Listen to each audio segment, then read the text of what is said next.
So good morning, everybody, and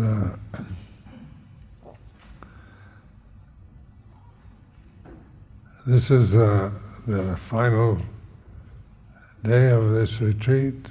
Tomorrow is the kind of closing ceremonies.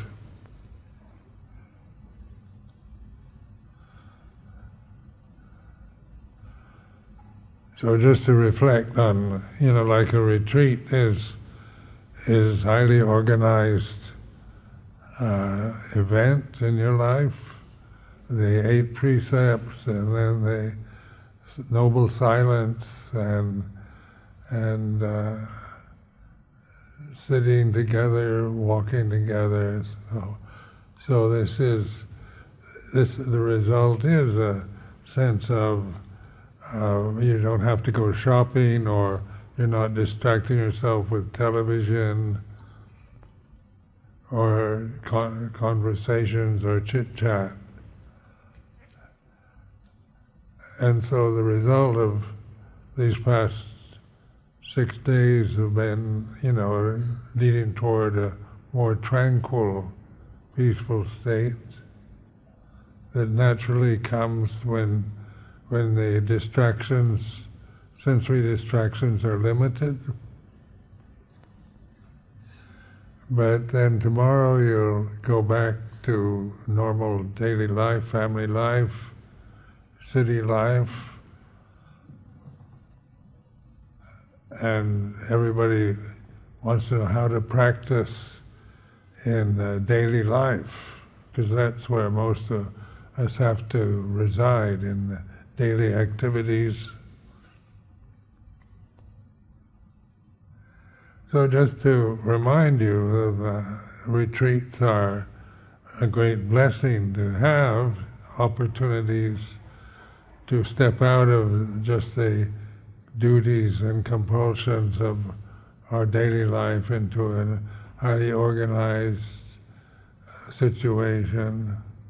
And the result for most people is a natural calming of the mental states.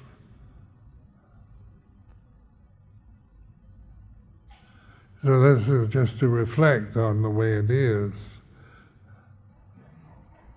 Then my main emphasis now, wherever I go, whether it's here in Singapore or in England or Thailand, the emphasis is on trusting awareness.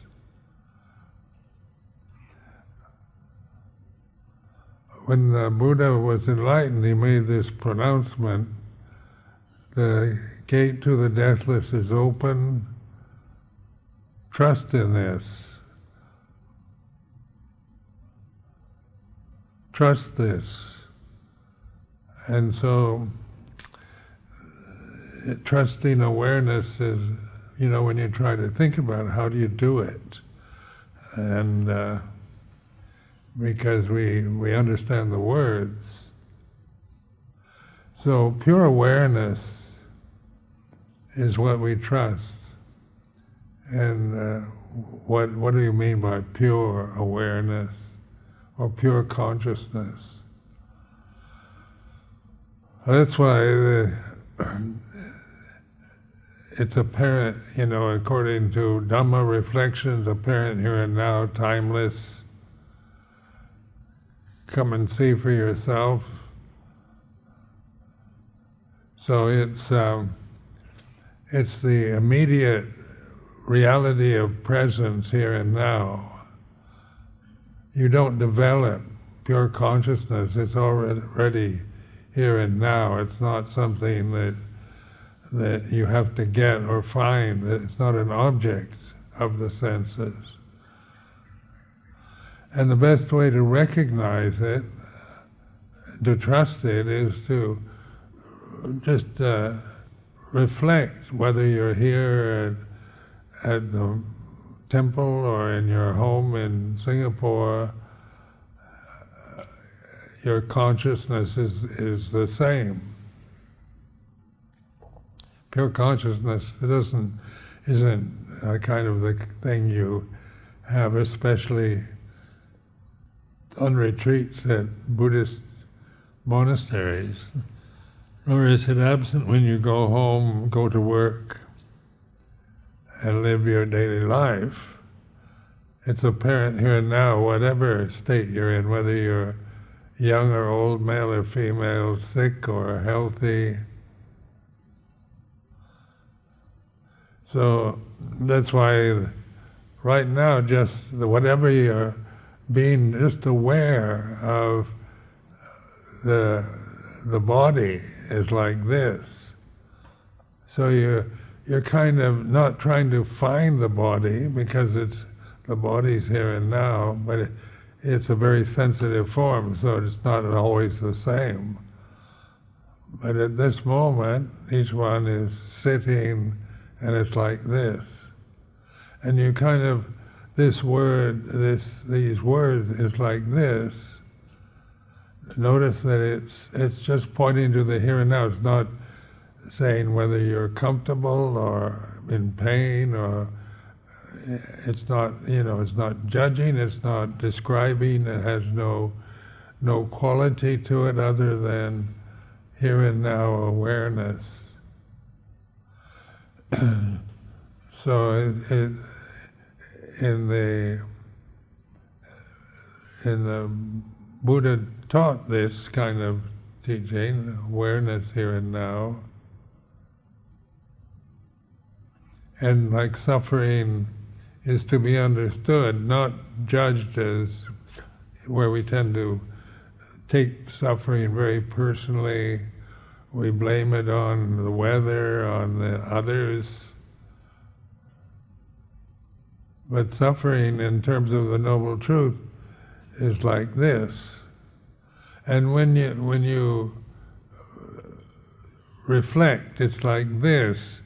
You're actually letting go of the moment, because you're not looking for anything. You're just suddenly kind of opening to the present moment, whatever state your body or emotional feelings are in the present moment. It's like this.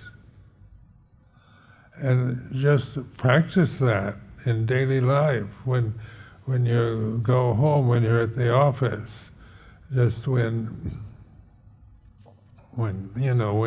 things get difficult or confused, or you get overwhelmed, or you get criticized, or get complimented, it's like this. And in this way of using language, it's a reminder that this moment can only be this way. Because there's only the present moment is where we experience. Experience is always here and now. So we experience sensory consciousness through the senses, and we tend to strongly identify and make judgments about what we see, hear, smell, taste, touch, remember, think, feel.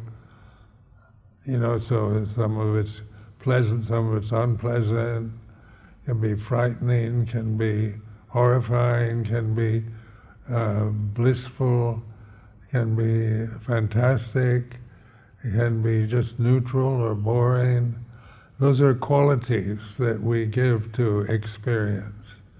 It's a wonderful experience, or it was a really difficult experience.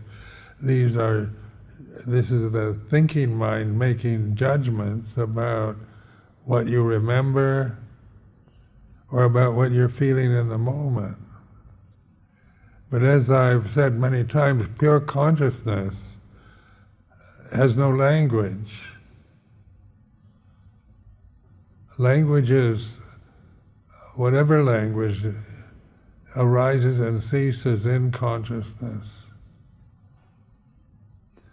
Languages are made up by human beings, so they're sankharas. So when the Buddha said the gate to the deathless is open, that's a profound proclamation. I came across this when I was Samanera, and it really, I've used it as a reflection through 56, 57 years of monastic life. It's like a beautiful pronouncement, the gate to the deathless, and then question, what is the gate to the deathless? So a gate is an entrance, isn't it, or a door to the deathless. And what is the deathless? And in English, we kind of, we can't imagine the deathless. But we understand the words where there's no death. But the ego, the personality, is very much attached to to what dies, what is born and dies. But the pronouncement gate to the deathless is open in terms of direct experience here and now for an individual being. What is it? It has to be here and now. It can't be something, you can't imagine the deathless, so you try to imagine deathlessness and the imagination, ability to imagine, it's all about conditions arising and ceasing. You can imagine any condition, whether it's beautiful or ugly or pleasant or unpleasant, refined or coarse, forms, qualities. We can imagine them all, but the formless, the uncreated, unborn, you can't, the imagination just stops.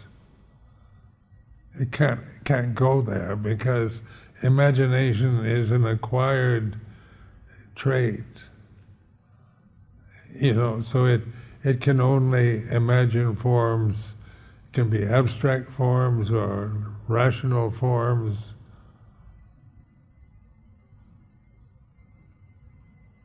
But pure consciousness is not about imagination, it's about trusting that here and now it's like this.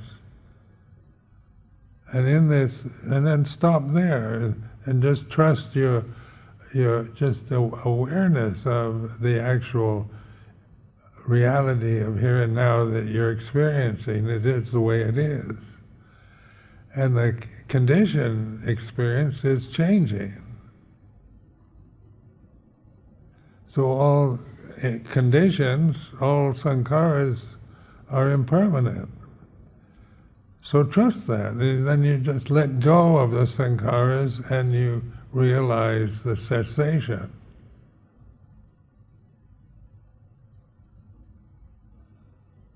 Where when you don't let go of sankharas, then you try to, if it's something pleasant, you want it all the time, and if it's painful or unpleasant, you want to get rid of it, then that is a judgmental thinking mind. I don't like this, I don't want it to be like this, or right now I'm so happy and peaceful, I want to stay like this forever, is thinking, seeing it in a very personal way, because the pleasant is what we want, and the unpleasant is what we don't want. But awareness is aware, not wanting something is like this. Like my reference to mosquitoes, not wanting mosquitoes is like this. And suddenly I'm just letting go of this desire to, this view that I don't want mosquitoes, and it ceases. So it takes patient endurance, meditation, bhavana. And when I first went to live with Luang Por Chah, Ajahn Chah, he told me he developed patience because he could see Americans were not patient. It's a society that wants instant results. you're not really trained in the American system to be patient, you know, to be impatient and really get something immediately, or you resent having to wait.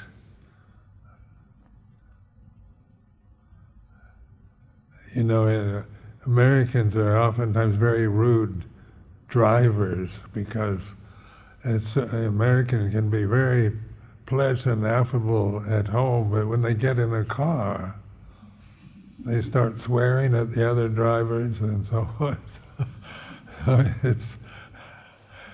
it's because of impatience. You know, you feel the car in front is too slow, or you know, or too careless, and you want to, and you.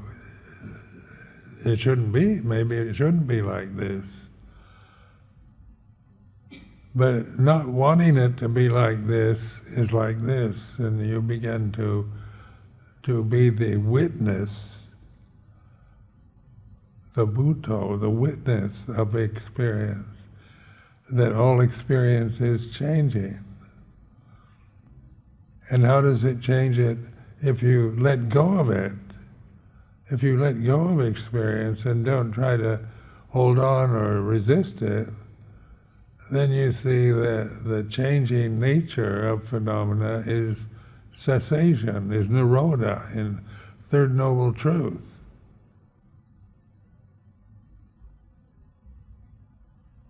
The end of suffering. So this is how you have your insight into the path, the Fourth Noble Truth, based on samadhi, right, perfect understanding. Suddenly you know the silence behind the noise. There's you're trusting in awareness here and now, and that's the path based on samadhi. I say perfect understanding. Because it's absolutely perfect to understand the path is trusting awareness.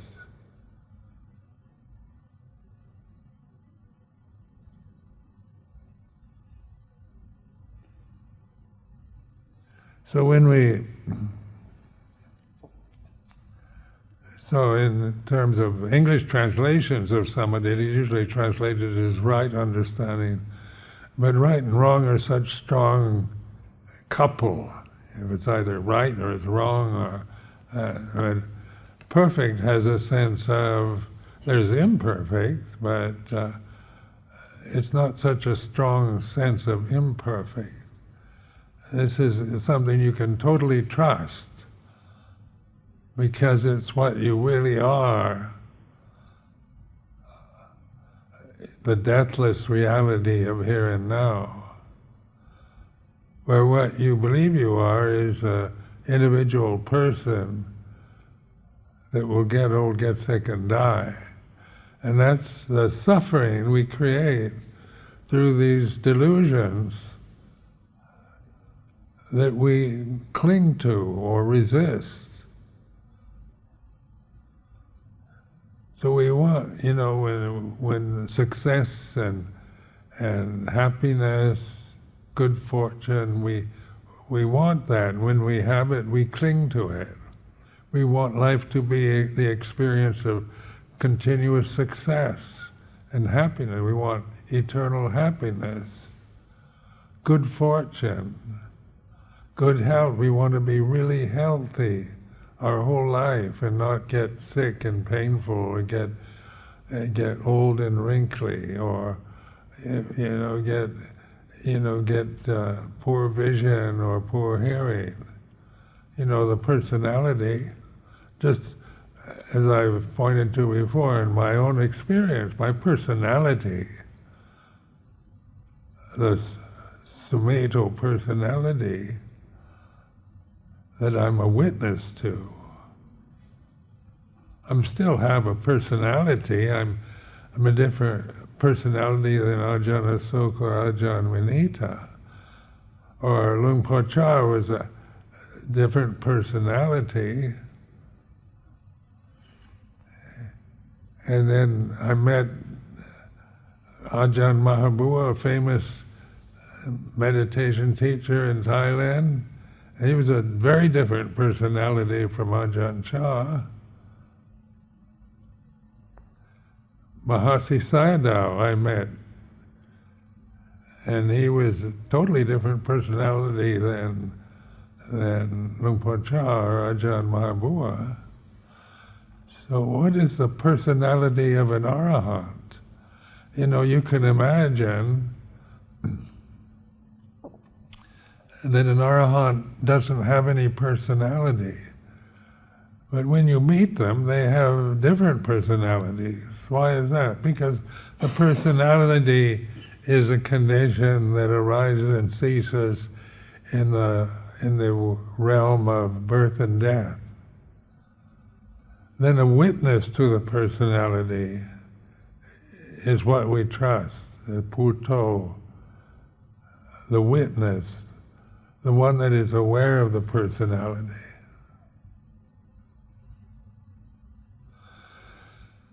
So in intentional thinking, which I've been describing and encourage, is I explore the personality, I witness it. You know, it's quite, I found it a lot of fun actually, just to imagine myself as, in extreme situations.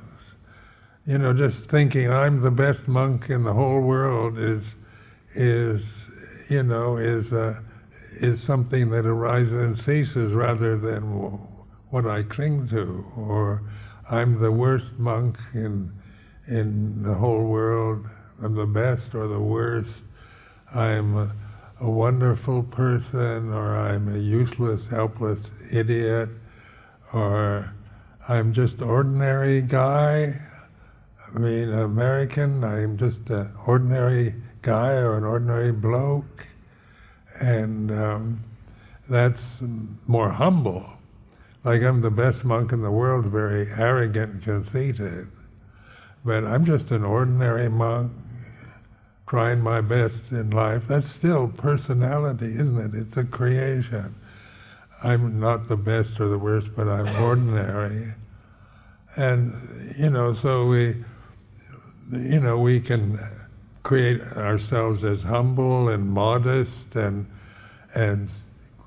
politically correct and socially skillful, or we can see ourselves as bumpkins, hopeless idiots and fools. But these are all, views and opinions that we have as personalities. And so, do we want to change our personality? Can you get a better personality? Well, there's a lot of self-help books available in bookshops and on YouTube, ways of being a nicer person, a better person, a more sensitive person, and that's very good advice. You can improve your personality through understanding it and making effort to be more reasonable, more understanding, learning to listen to others, be someone who's willing to listen and take in what others tell you, willing to be criticized and willing to receive criticism are very good personal qualities. So we can improve our personalities, like Dana Sila. In the Theravada Pali tradition, there's Dana Sila Pavana, the way of liberation. The very basis starts with Dana, which is unselfishness, generosity. At least, even if you're not keeping the five precepts, you can be generous. So Dana is highly developed in Thailand and Sri Lanka and Buddhist countries. Like my experience the other day at the meeting in the temple hall where the dana was offered to the sangha. It was very generous. That's a skillful means to live a life as a person, to not be miserly or stingy or selfish, but to be generous and kind, is encouraged to people from every level of life. And then sila takes more effort. So, because you have the 5 precepts as a guide for sila or morality, ways of, being responsible for what you do and say. Right speech, to not tell lies, to not deceive others, to not take things that belong to others, not kill others, intentionally murder others, to refrain from depending on drugs and alcohol, because then you develop as a person a self-respect with dana and sila as a foundation. You're worthy of respect in the society. You can trust somebody who's honest, whose intention is to keep the 5 precepts, then there's a sense of trust. Like in a Buddhist monastery, this high sense of Vinaya precepts, where there is, this sense of trust developed, in which you can't have that level of trust in ordinary life. Because you trust every monk is at least trying to live within the restraint of this discipline, which is about action and speech. Vinaya is all about action, physical action and speech, being responsible, not being selfish.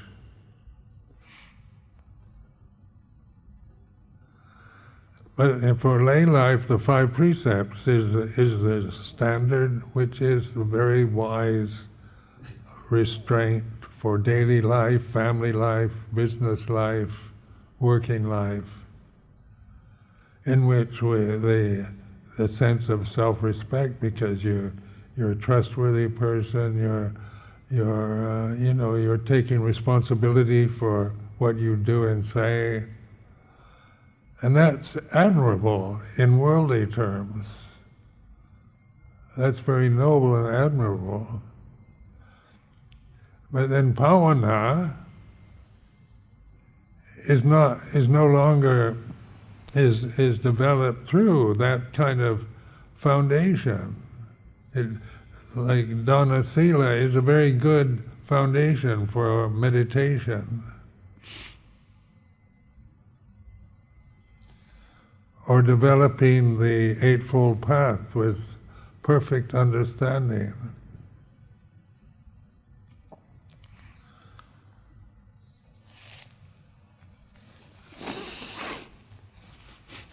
So this is just to see the wisdom behind this dana sila bhavana sequence.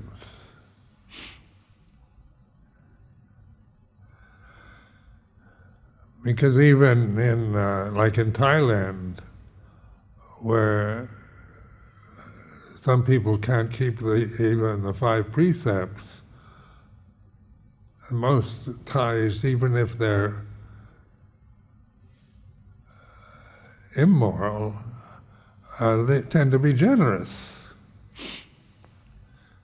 So when you go on alms round in Bangkok, you aren't asking people whether they're keeping the sila or not. You're not putting them on the spot, but receiving the offerings, the generous offerings that we get for our four requisites, what we need for survival.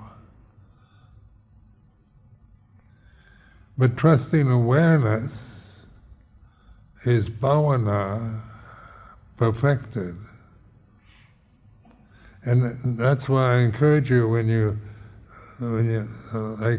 this retreat ends, just to be aware when you go home. It's like this: when you enter your house, your flat, you meet your family. It's like this. This is what you're feeling.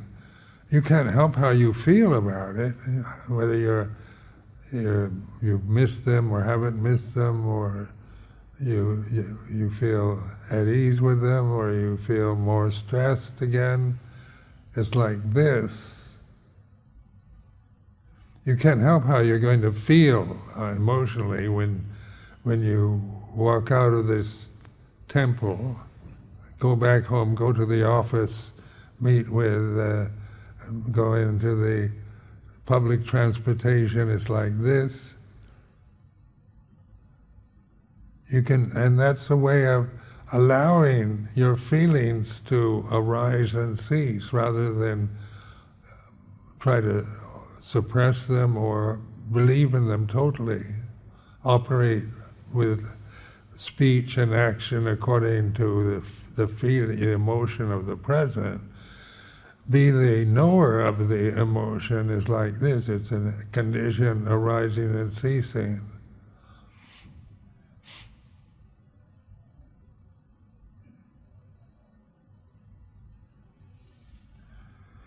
So this is the real refuge in Dhamma, Dhammang Saranang Gacchami.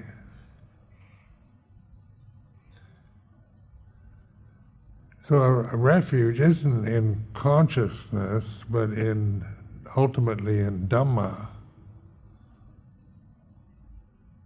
Dhamma is pure and perfect. And consciousness is the gate. Conscious awareness is this gate to the deathless, that is which is available to every single one of us.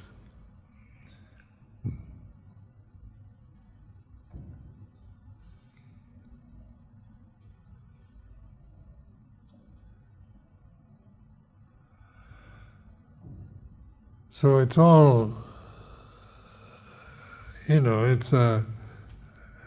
that's why, in my lifetime I've gone through all kinds of doubts about myself, about Buddhism, about monastic life, about Thai monasticism, about Vinaya, all kinds of doubts about Sila, and on like that, because my thinking mind is a critical, doubting mind. But I've used those habit patterns, they're just habits you acquire. It's karma. But taking refuge in Dhamma, then you're aware of karma, not the judge of it. Karma is impermanent and not self. So when we say my karma, that's just a convention. We identify with the way we are. But what you really are, ultimately, is perfect awareness, Dhamma, absolute, deathless reality here and now.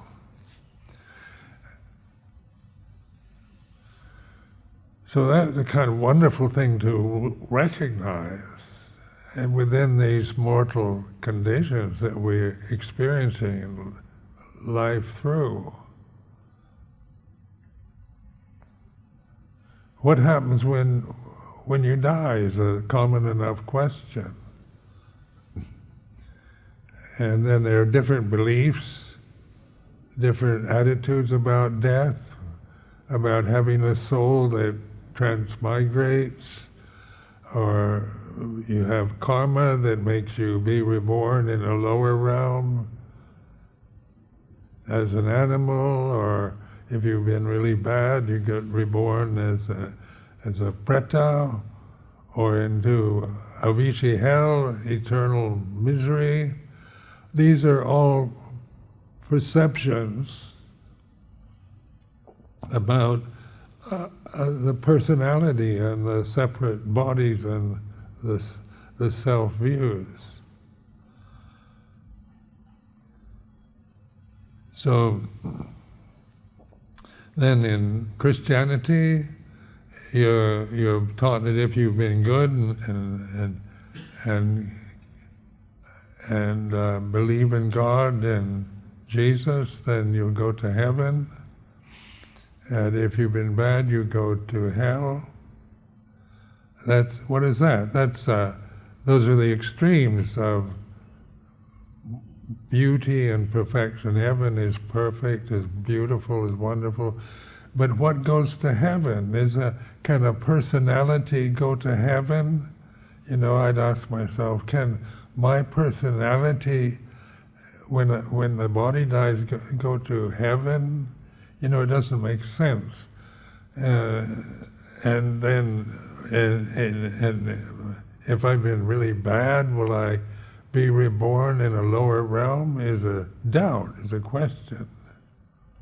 What gets reborn into a lower realm? You can imagine yourself being born into a lower realm, but that's not any direct experience. It's just the imagination about what happens when you die. If you've been bad, you go to hell. If you've been good, you go to heaven.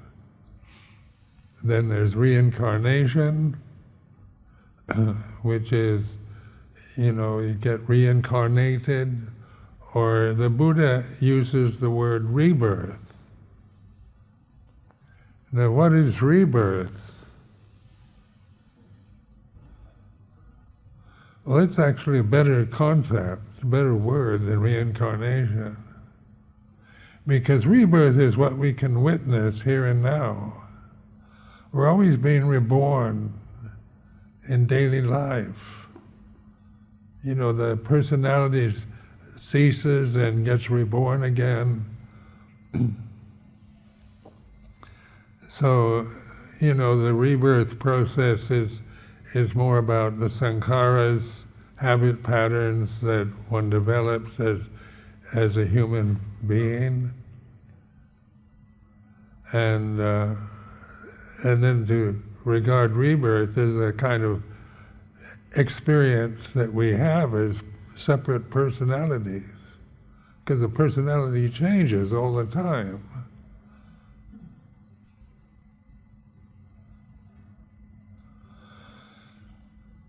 But then in Dhamma, it's not about rebirth or reincarnation or heaven and hell.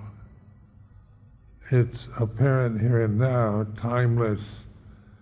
And then ehipassiko, come and see for yourself. It's like an invitation. It's not an order. It's not a command. It's come and see. Wake up and see this. It's here and now. This is it. This knowing the present moment is like this is all it amounts to. The moment and the experience that we're having through the eyes, ears, nose, tongue, and body are changing. So all conditions are impermanent and not self. We're no longer identifying ourselves with the changing conditions that we are witnessing. So it's like this. In Pali they have a word dattata, which means it's similar. It's like this. In Thai it's Benyang Nieng. There was a famous scholar, meditator, teacher Ajahn in southern Thailand, Buddhadasa, who was very wise, he was a very good scholar, a very good meditator, had a tremendous influence in Thai society. He passed away many years ago, but he was always giving these clues. Ben Yang Nie, it's like this, or the way it is.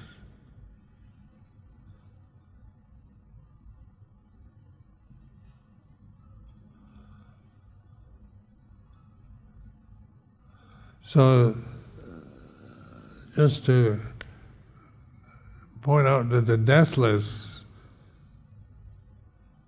is not just some negation of death, not some kind of ideal image that we create, but it's the reality of here and now. This is the deathless reality, this awareness. When we let go of our views and opinions, our doubts and fears, what's left is here and now. Silence, it's silent, peaceful. Now I found, when I first realized this, my personality didn't like silence. My personality doesn't know what to do with silence, so it kind of, it wants to put something into silence, make something, get something else going. Didn't trust silence because I thought it's just momentary, the silence I'd experienced in meditation. So when I refer to sound of silence, I became aware of that, but then my personality would experience boredom in reaction to it. So learning to trust awareness is that your personality is not going to agree with with what you're hearing. It's going to have all kinds of doubts and judgments made, or views and opinions arise and cease.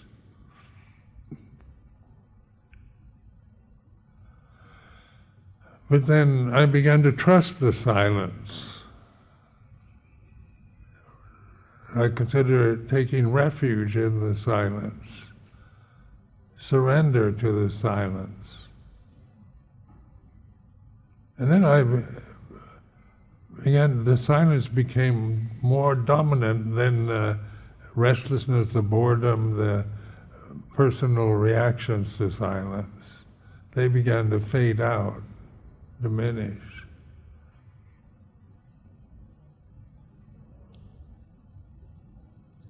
So when we trust in awareness it's what I mainly encourage now, not rather than a meditation method or anything else, not to complicate the moment, but to encourage people to to realize what they can trust. Your body you can't trust,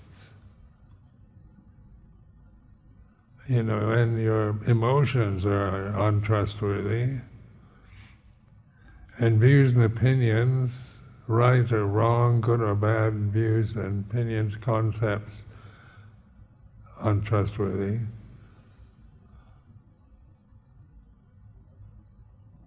We want our leaders, our prime ministers, presidents, kings, queens to be trustworthy, but they generally aren't that trustworthy. You can't take refuge in a politician or in a political system. But under what political system you have to endure, democratic, communist, monarchical, what you can trust is awareness here and now. it's like this.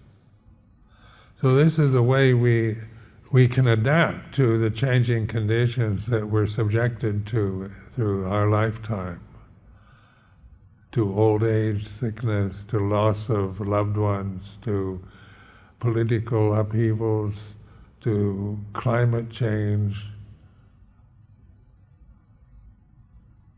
It's through this simple gift that human beings have to reflect on the way it is. And the way it is always like this, but then the conditions that we're aware of is in constant change. Sape sankhara anicca, all conditions are impermanent.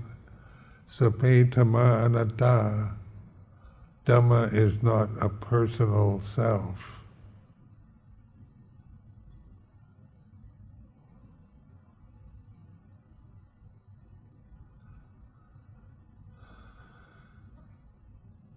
So what happens when we die?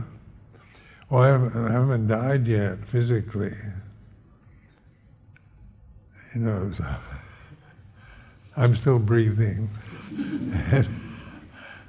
And so I'm expecting to die fairly soon. The body is getting old and feeble. But my refuge doesn't die. The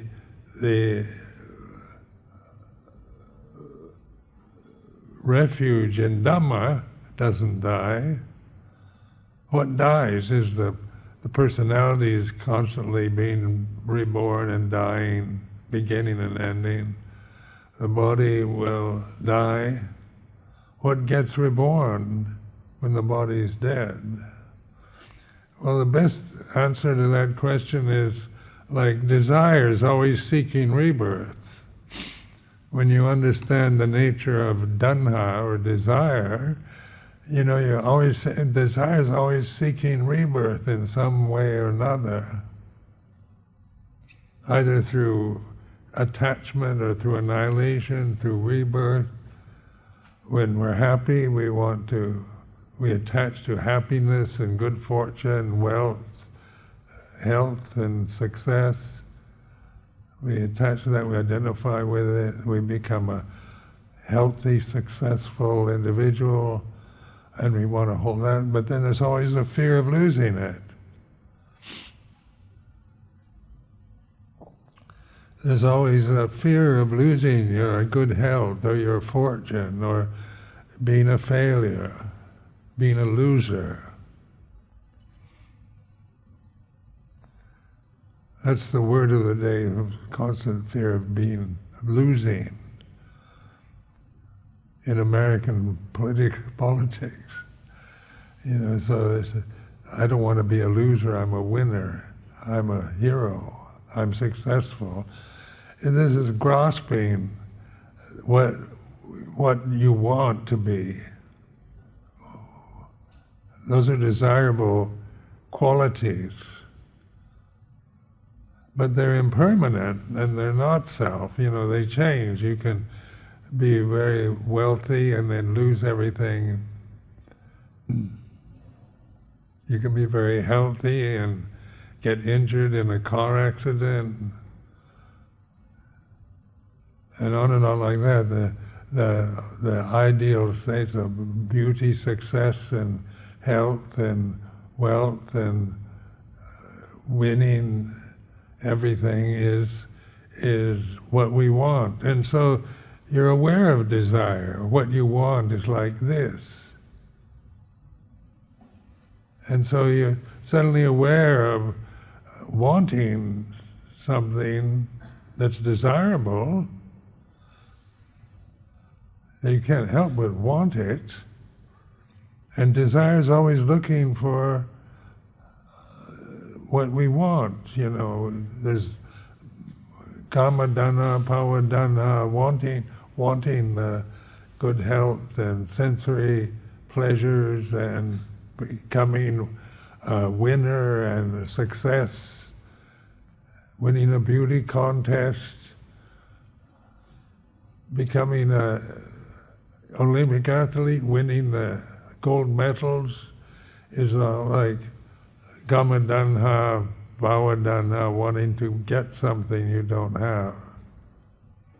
And then Vipavadanha, the Danha that is resisting. We don't want old age, sickness, death. We don't want to be a loser. We don't want to lose our fortune.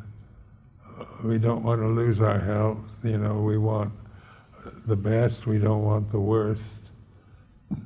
So the witness of tanha or desire doesn't desire anything. Pure conscious awareness has no desires. But when desires arise in consciousness, you're aware. You take your stand with awareness rather than with the desires to become a winner or fear of becoming a loser.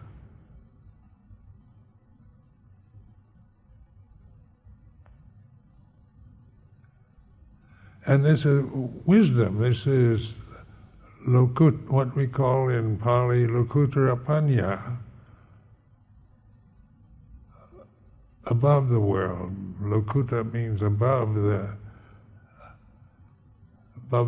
world. Lokuttara Panya, wisdom, true wisdom, not just worldly survival wisdom, knowing how to operate and win and be successful in the marketplace.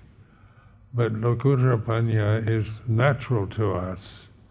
And through trusting in awareness, Lokuttara Panya, is present here and now. You witness the arising, ceasing of phenomena. You see it directly, its presence and its absence. And I encourage you to really contemplate the absence of something, when something ceases, the end of a thought, the end of a emotion, the cessation, when it ceases. You're not just resisting it or suppressing anything. You're allowing your emotions to be what they are. And your emotions you can't help. We're wired to emote about pleasure and pain, success and failure, praise and blame. So that's the wiring, the karmic conditioning that we experience. But Lokuttara Panya knows that is just a changing phenomena, the endless rebirth of conditions changing, being born and dying, arising and ceasing, beginning and ending. This is the nature of all sankharas. Sape sankhara anicca, sape dhamma anatta. Dhamma is not a person, not a separate self.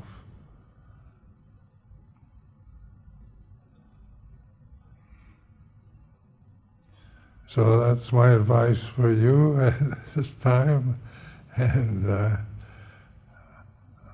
very pleasant experience here in Singapore. The people are incredibly generous and caring, and I'm really quite touched by that kind of treatment in this beautiful city.